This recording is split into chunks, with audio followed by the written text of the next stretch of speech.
Have you ever noticed a girl talking to a teacher in the hallway and the teacher just happens to be pointing at the girl's shoulders or legs?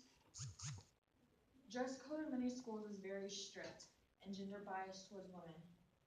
It affects girls emotionally and they often get pulled out during class and lose important education time. Girls aren't allowed to show their shoulders or wear leggings because they're too tight or show too much skin. This leads me up to my first point, how dress code affects students. Strict dress code usually affects girls and makes them often question why what they wear affects the dress code. Dress code also affects students by punishing them for their religious or cultural dress or appearance. I was reading on a website called Everyday Feminism, and a Navajo kindergartner recently got sent home because her hair was too long and it broke dress code. This leads me to my second main point, how dress code is gender bias. Has anyone ever seen a guy get punished for dress code?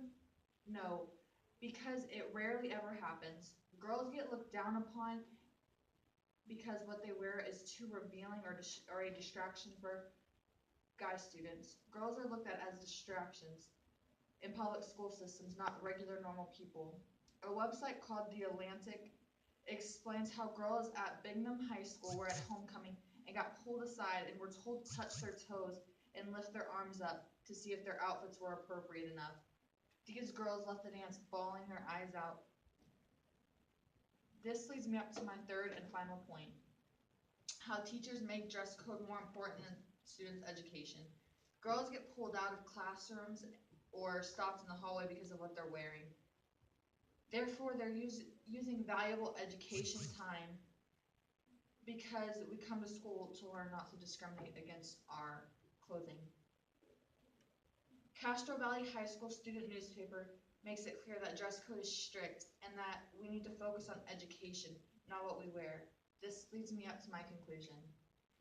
During my presentation, I explained to you how dress code affects students and how it's biased and how it interferes with students' education.